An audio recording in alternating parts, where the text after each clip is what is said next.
Welcome back to the Homeschool Advantage podcast. I'm your host, Bex Buzzy. Today's guest is Tiffany Wasson. Tiffany is a speaker, photographer, and author. She's written books called Running Mascara and her newest one, I Quit: Confessions of an Imperfect Homeschool Mom. She homeschools two energetic boys for 6 years now. Knowing how hard it can be, she also understands how easy it can be to want to quit. But when God calls you to it, He'll equip you through it. Her desire is to encourage families to take the leap in homeschool. Tiffany wrote, I Quit: Confessions of an Imperfect Homeschool Mom to help you step into your journey, stay the course, even when you want to pull your hair out. In her book, she shares how when you start seeing your children have aha moments or start to produce fruits from the seeds you've planted,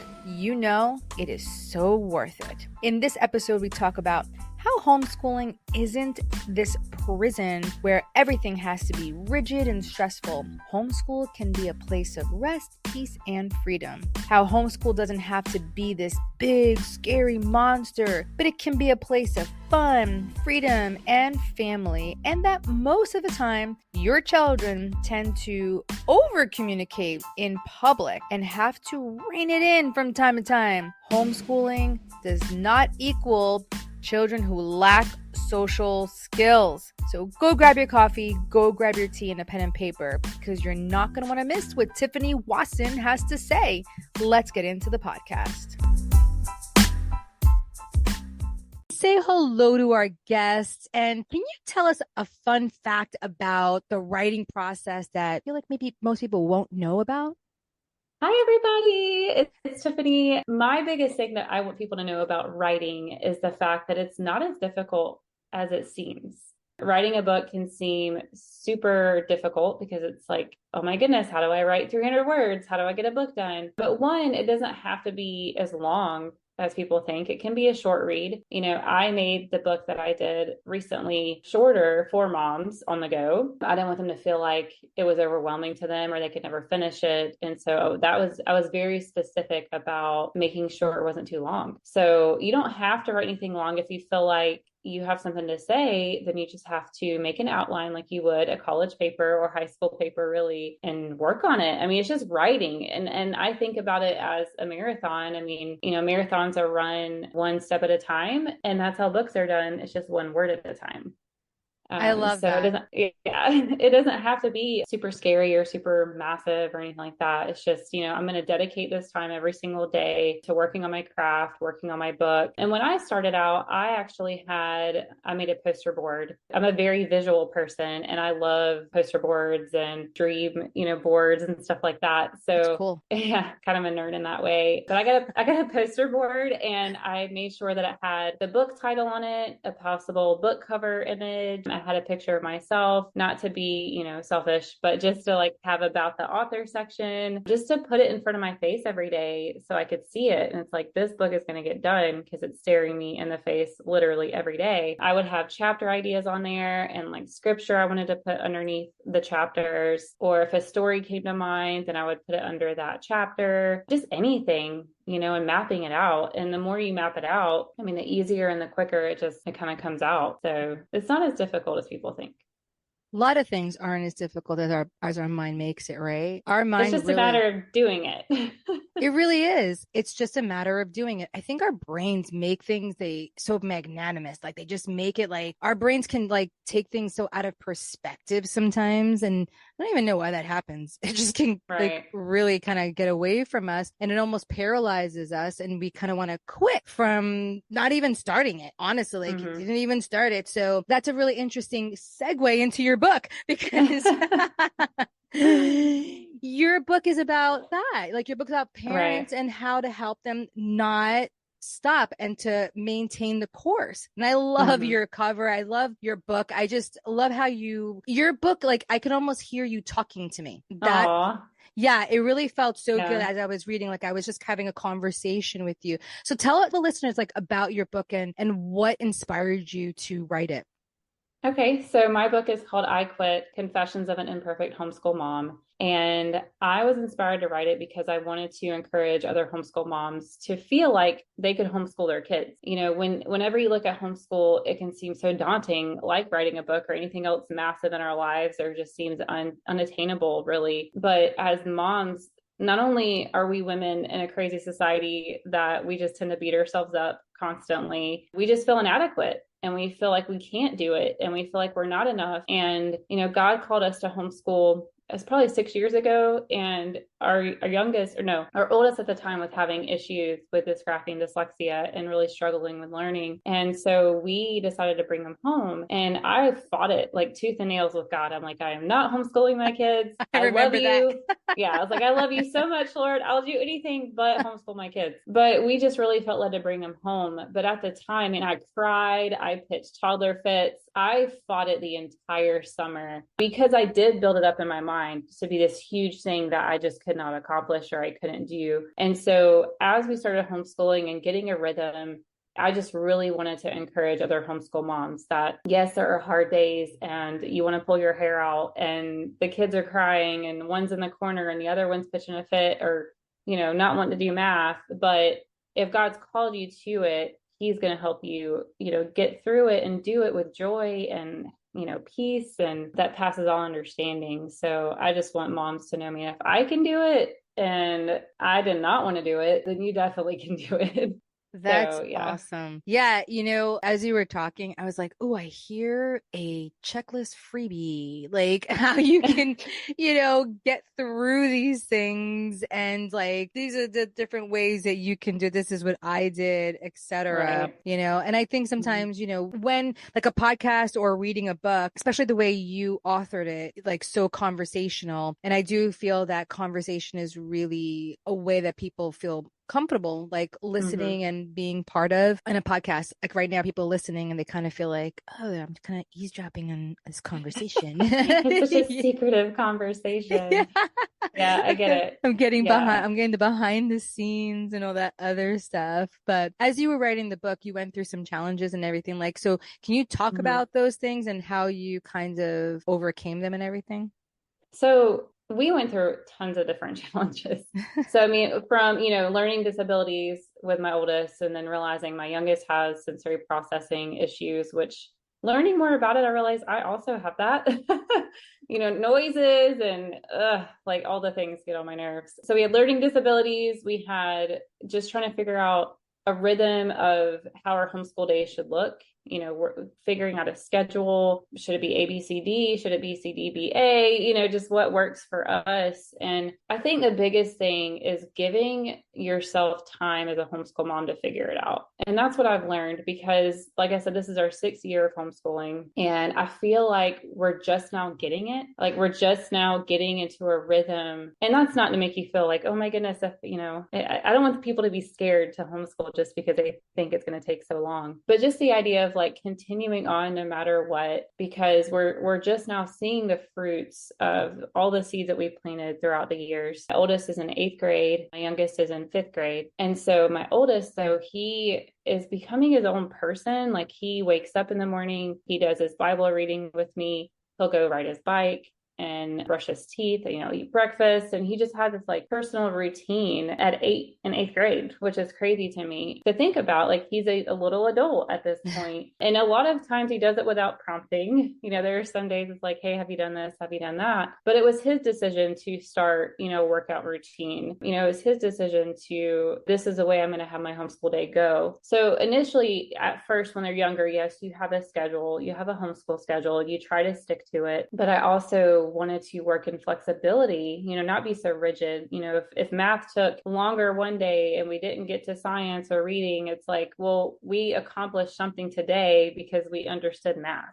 We understood this lesson, So I feel like homeschool is such a journey and you have to be patient with yourself. You have to be patient with your kids. You have to allow yourself time for them to understand you as their teacher, not just their mom. And then for you to understand them as a student, not just your child, because the two are totally different things. Because I can tell when my child is stepping in and when my learner is ready to learn, because my child will give me attitude. And it's like, well, let's put aside the attitude and just learn something new together. So it's definitely a journey. It's definitely not something that comes right away. It's just an ebb and flow of trying to figure out, okay, what does this look like? And how is this going to work for our family? And now my youngest is starting to get to the point where I was saying, okay, we're going to do math first because I feel like your brain is more fresh in the morning. We're going to do math. And he said, well, I really want to read first. Like I really want to read my book first and wake my brain up that way. And I was like, okay, if you feel like that's what you need to do, then that's fine. So they're taking initiative, at young ages and figuring that out. And as parents, it's easy to want to have some pushback, like, no, you're going to do it this way and, my way. And I just think we as homeschool moms and Christian homeschool moms, especially, like we're here to cultivate their calling and cultivate who they are and helping them figure out, what makes them tick and how they work best. And all of that is so important. So I agree. And I love the fact that you said it took you 6 years to start feeling like everything is kind of like the dust is settling and everything. But it's the same thing even as a regular public school teacher. It took me about 5 years to actually feel settled in what I was doing. And then again, it changed at 10 years. Then again, it changed roughly just after 20 years, it changed again. Like there's these new settled moments where you're just like, oh, because the brain is plastic, right? It's like neuroplasticity. Right. You're doing something over and over and over and over again so many times. All of a sudden, a new revelation pops up and you're like, oh my gosh, wow. Like I learned something new. I learned a different way of doing the same thing that I've been doing for such a really long time, so learning never really ends. And if everything is rote and exactly the same, I haven't done the same lesson ever. Ever. Like I don't think I've done the same lesson ever. I might have done a similar lesson and like developed it, made it better, added things to it. So I might have taught maybe about kelp forest or whatever I was teaching. Right. But I added new things to really like spice it up, make it more exciting, make it more fun. And not for the kids, honestly. It's really for me. I'm not for myself. For my sanity, I'm not doing this the same way over and over again. But too, you learn that like each class is different and each child is different and what works for him may not work for the other. And I mean, I have noticed hands down like how different my boys are. My oldest dealt with dysgraphia and dyslexia and really struggled with math. And I didn't know how much of a struggle it was for him until I talked to my youngest and he just picked up right away. Yeah. But the child hates all things school. Like he hates it. But I'm like, buddy, if you wouldn't argue with me for an hour and a half and just do your math lesson, you'd be done in 20 minutes because you're really great at math, But I remember that in your book, actually. Yes, totally different dynamic. One is very independent, can do things on his own, gives everything that he's got. And not everything, but a lot of things become difficult to him. But he really does anything I ask him. He does it with a smile on his face. And the other one's fighting me tooth and nail. Like he doesn't want to do anything related to school. He just wants to be a butterfly outside, flapping in the wind. And he just doesn't care about it, man. He could care less. And I'm like, well, if you want to play basketball for college, like whatever you want to do, you got to learn to read and write and, do these things. So we're going to do it together and have a smile on our face, Yeah, that's so funny. Yeah, they're so different. And that's like what you learn in teaching. Like all these kids, all of us are different. Our brains are so different. Like our fingertips are different. We have different fingerprints. And I don't know how we expect the brain to be any different than that. All of us are wired in such a unique way. So, thinking back now, I'm actually asking you, like thinking back now when you were fighting against teaching your boys, are you glad that you didn't win the fight? Yes. I don't know why I was fighting it so hard. I think that I just never saw myself as a homeschool stay-at-home mom. I always saw myself in ministry, in a church, or preaching, teaching, and doing all those things. You are. So, I am. And it is ministry. Big time. But, but it's just, like when you start growing up and you think, this is not how I expect my life to be. But now I look back and it's like, I wouldn't have had it any other way. Like, I'm so thankful that God has been so patient with me, patient with my fighting and toddler fits, and no, I'm not doing this. And, snapping my finger, I am not doing this. And he's like, yes, you are. I'm so thankful. I'm so thankful we stuck it out. I'm so thankful that he's given me, there were so many moments that I was like, I'm done. Like, I did not think that reading with my youngest would break me, but it was really difficult. And I was like, Lord, I'm about to put him in school. I can't do this anymore. Like, I am done. But he really does give you grace and mercy for every single day, every single moment. Even I've had to say the name of Jesus so many times so that I would not give up and just extend grace. And, okay, we're having a bad day today. We'll try again tomorrow, Yeah. so. So Yeah. getting back into your book, is there like a chapter in your book that you really enjoyed writing and you just felt like, oof, this is where it's at? Okay. I enjoyed writing all of it just because it was super fun. I really, truly did. But I think the one that meant the most to me is keeping Jesus the center focus of your Yeah. family. Because as homeschool parents, it's so easy because you have all this freedom. I mean, homeschool is freedom. You get to choose, like a kid in a candy store, all the things that you want to do. Wow. You can do the piano lessons, you can do theater, you can do all the extracurricular activities, basketball, baseball, and run them from here to here, but you're running them ragged. Mm. And you're not necessarily teaching them how to be good people.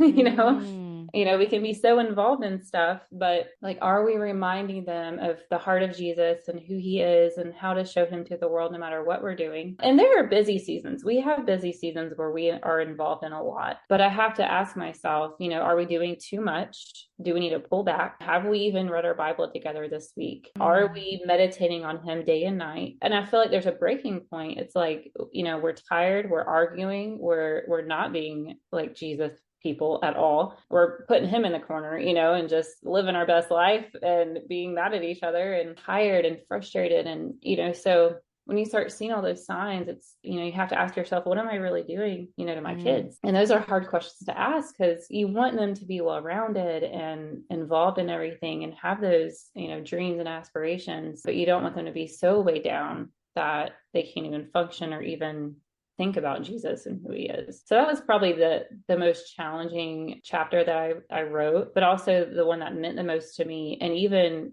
it challenged me as I was writing it. It's like, I'm not just telling you people this, I'm telling it to myself. So just a good reminder of how to live.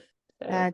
That's awesome. Yeah, I agree. Like, even I don't have kids yet. And when I think about my day as well and how I go about things, and you can get so busy and you can be like, oh my gosh, did I forget Jesus? Did I forget the Lord today? It's like, because I make, my live, my breathe, my being comes from him. And, there are plenty of times that even though like I don't have kids, and I was able to relate in your book because of the rawness of just the nature of being a human, a woman after God's heart, and we all get that moment where like, I'm done. Like, I'm done. Like, I don't want to do this anymore. Let's just do something else. Like, let's just anything else. Anything. Let's sell everything in the house. I guess this is me. Yes. This is me right now. Like, let's sell every single thing in the house and let's just buy over again. To me, I'm like that. Like, I'll be like, in fact, my husband's going on a men's retreat, and I have literally been like, okay, what am I going to sell while he's gone? Right. Just see something I've been different. the same way. Like, we just need to sell everything and start anew because not only have I changed, but just the things I like has changed, and I'm a totally different person. So it's like, let's just gut everything out and start over. Yeah, I totally get it. I totally gut it out. Let's just move on. Yeah. Next slide. Let's move on. I love it. And I love the name of your book, The Confessions of an Imperfect Homeschool Mom. Yeah. I quit. Huge, like, just I'm done. And I really do believe a lot of moms are gonna like relate to it. And I love your picture in the front because actually you look like a teenager there. My goodness. So a couple people actually thought I was Amy Palmer. And I was like, I'm not really mad at that because if people think it's her, maybe they'll be more likely to pick it up and read it. Oh my gosh. I love it.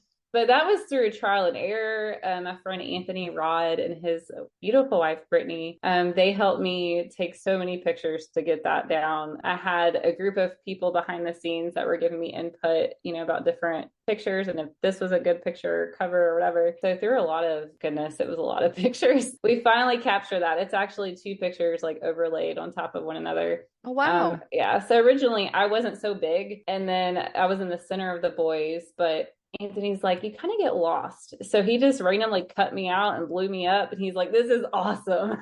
So it just kind of worked out, but it was a fun process, but a very long process to get it right. But man, I'm so thankful for them. Yeah, it's a really cool book. So where can people connect with you and learn more about what you do? Because you do speak, right? Like you do come and do speaking, and you do book signings and podcasts and different things. So where can people connect with you? So you can go to my website at tiffanyWasson.com. You can email me there if you would like. Everything else is author Tiffany Wasson. So Facebook, Instagram, author Tiffany Wasson. You can even email me at authortiffany.wasson@gmail.com. And I even have a Spotify playlist. I have like worship music. I have praise music. I have a couple workout ones, like one's more rap, one's more rock, because I like rap and rock Christian stuff. And then I have an oldies playlist for that. My kids and I love to dance too. What's oldies for you? So oldies, like in the 50s, like okay, 50s, good. 60s, 70s. Yeah. So some old stuff like my dad and I used to listen to in the car and jam together. But we just honestly, like, music is such a big part of our life, whether it's worship or dance breaks during homeschool. The kitchen is one of our favorite places to dance. So, I mean, we'll just blast the music and, okay, we're going to take a pause and we're going to have a dance break and let it all out, I love that. So it's kind of, So I have that as well. But yes, author Tiffany Wasson on Instagram, Facebook, and then tiffanyWasson.com. I'll put it in your show notes so that way everybody can just click and go. Okay, awesome. Yeah, I appreciate that. Yeah. As we're wrapping up, Tiffany, what is one big takeaway you want to leave with our listeners today? I would say the biggest takeaway is that, don't beat yourself up as a homeschool parent.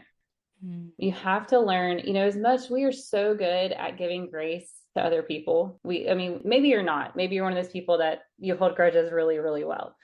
But a lot of us, we're so easy to forgive others, but we are not super patient with ourselves. And I would say that, be patient with yourself, give yourself grace, and also your kids. They have bad days just like everyone else. And they're going to be grumpy some days just like everyone else. And I had to start telling myself, I'd get frustrated during doing math or, something. And I thought, if I was sitting with someone else's child, would I be acting this way right now?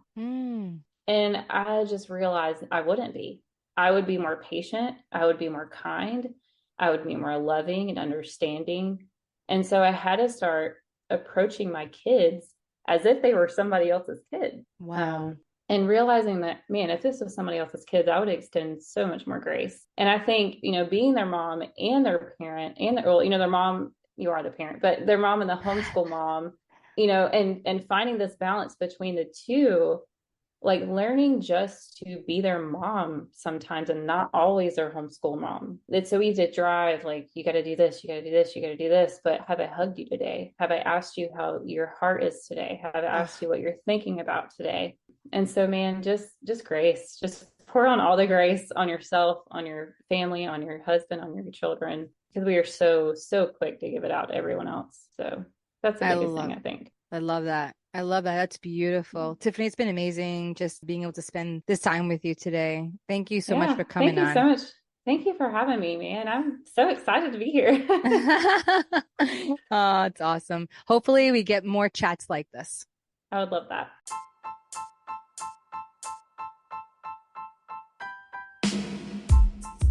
If you love the conversations we're having here on the Homeschool Advantage podcast, follow or subscribe our podcast to stay in the loop and never miss this amazing content. And please highly consider taking a minute to leave a positive rating and review to help others like you discover this show. See you next time.